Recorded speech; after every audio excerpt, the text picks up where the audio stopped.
बिहार के औरंगाबाद जिले के एक सुनसान इलाके में एक पुरानी हवेली थी, जिसे लोग काली हवेली कहते थे।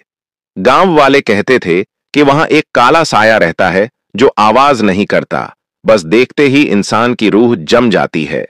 उस हवेली के पास 20 साल से कोई नहीं गया था, लेकिन एक दिन पटना की लड़की नेहा शर्मा उस हवेली के लिए निकल पड़ी। उसे बचपन से इस जगह की कहानियां सुनाई जाती थीं। वो साहसी थी, जिद्दी थी और जानना चाहती थी कि आखिर इस हवेली में ऐसा क्या है जो लोग नाम लेने से भी डरते हैं।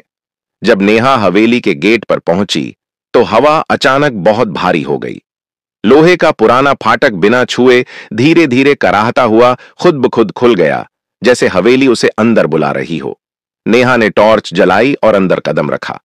फर्श पर धूल थी, लेकिन उस धूल पर ताजा पैरों के निशान थे, जबकि सालों से यहां कोई नहीं आया था। दीवारों पर जले हुए हाथों के निशान थे, जैसे किसी ने आखिरी दम पर दीवार को पकड़कर बचने की कोशिश की हो। अचानक उसके दाएं तरफ एक फुसफुसाहट हुई, नेहा। वो चौंक कर मुड़ी, पर वहां कोई नहीं था। हवेली के अंदर टॉर्च की रोशनी दूर तक जा ही नहीं रही थी, जैसे अंधेरा खुद ही रोशनी को निगल रहा हो। उसे एक कमरे में एक पुरानी डायरी मिली। डायरी में लिखा था कि इस हवेली में एक तांत्रिक रहा करता था, जिसने अपनी आत्मा को बचाने के लिए काले साए को जन्म दिया। वो साया हर उस लड़की की रूह को कैद कर लेता था जो हवेली के अंदर कदम रखती थी। डायरी के आखिरी पन्ने पर किसी लड़की ने लिखा था, जो इसे पढ़ रही है, भाग जा, वरना तू भी मेरी तरह इस हवेली में फंस जाएगी। अचानक कमरे की खिड़की खुद ब खुद बंद हो गई। हवा रुक गई और फिर कमरे का तापमान इतना ठंडा हो गया कि नेहा की सांस धुआं बनने लगी। फिर कोने में उसने एक परछाई देखी, लंबी, पूरी तरह काली। कोई चेहरा नहीं, बस दो लाल धधकती हुई आंखें। वो परछाई धीरे धीरे उठी और बिना आवाज के हवा में तैरती हुई नेहा की तरफ आने लगी। नेहा के कदम कांपे, लेकिन उसने खुद को संभाला। परछाई रुककर फुसफुसाई, नेहा, तू आ ही गई। नेहा हैरान थी, तुझे मेरा नाम कैसे पता? लेकिन साया गायब हो चुका था। अगले ही सेकंड वह नेहा के पीछे आ गया और उसके कंधे पर ठंडी बर्फ जैसी हवा रख दी। नेहा का पूरा शरीर सुन्न होने लगा। दीवारों पर अचानक खून की धार बहने लगी। कमरे में फुसफुसाहट गूंजने लगी, वापस चली जा, वापस चली जा। लेकिन नेहा डरने के लिए नहीं आई थी। उसने टॉर्च उठाई और हवेली के अंदर और गहराई में चली गई। जैसे जैसे वो आगे बढ़ती, हवेली में अजीब आवाजें आने लगीं। ऊपर वाली मंजिल से किसी लड़की के रोने की आवाज आ रही थी। सीढ़ियों पर खून के धब्बे थे। नेहा छड़ी, हर कदम पर सीढ़ियां खुद ब खुद हिल रही थीं, जैसे वो गिराना चाहती हों।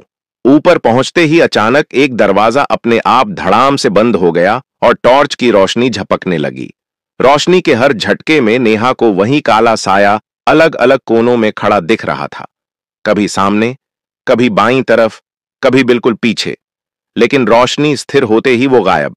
नेहा अब हवेली के सबसे पुराने कमरे में थी। वहां उसे एक लकड़ी का संदूक मिला, जिसमें एक ताबीज रखा था। संदूक के नीचे एक पुराना नोट था।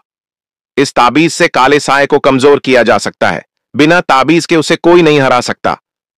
नेहा ने जैसे ही ताबीज हाथ में लिया, पूरी हवेली बुरी तरह हिलने लगी।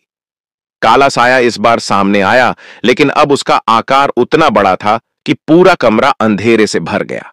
उसकी उंगलियां लंबी, पेड़ों की शाखाओं जैसी, आंखें जलते हुए कोयले जैसी और आवाज फटी हुई धरती जैसी। नेहा, ये ताबीज मुझे मत छूने दे। तू नहीं जानती मैं क्या हूं। मैं वो हूं जो मौत के बाद भी नहीं मरता। उसने नेहा पर झपटा। ताबीज चमकने लगा और साया दर्द से चीखा। हवेली की खिड़कियां टूटने लगीं।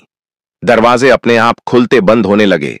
दीवारों से काली राख निकलकर हवा में उड़ने लगी। साया गुस्से में गरजा, यह हवेली मेरी है, तू नहीं जी पाएगी। नेहा पीछे हटती रही, लेकिन फिर उसने खुद को संभाला। उसने ताबीज को दोनों हाथों से पकड़ा और पूरी ताकत से साए की तरफ बढ़ी। ताबीज की रोशनी तेज होती गई और साया कमजोर। साया चिल्लाया, ना, मैं नहीं जाऊंगा, मैं नहीं मिटूंगा। लेकिन नेहा पीछे नहीं हटी। उसने ताबीज को साए के बीचों बीच धकेला। एक इतनी तेज चमक हुई कि पूरी हवेली सफेद रोशनी में डूब गई। चीखें, आवाजें, चीजें टूटना, सब कुछ एक पल में थम गया। जब रोशनी कम हुई, काला साया गायब था। हवेली शांत थी। पहली बार ऐसा लगा जैसे यहां का अंधेरा हल्का हो गया हो। सुबह होने लगी तो सूरज की किरणें हवेली में आईं। नेहा बाहर निकली। गांव लोग दौड़ कर आए और बोले, बिटिया, तूने कमाल कर दिया। काले साए का असर खत्म हो गया। नेहा ने आखिरी बार हवेली की तरफ देखा। अब वो डरावनी नहीं लग रही थी, जैसे किसी कैद से आजाद हो गई हो। नेहा ने मुस्कुराकर कहा, डर को जितना बड़ा समझोगे वो उतना बड़ा हो जाता है। उसका सामना करो, वो खत्म हो जाता है। और वो वहां से चली गई। काला साया अब हमेशा के लिए मिट चुका था।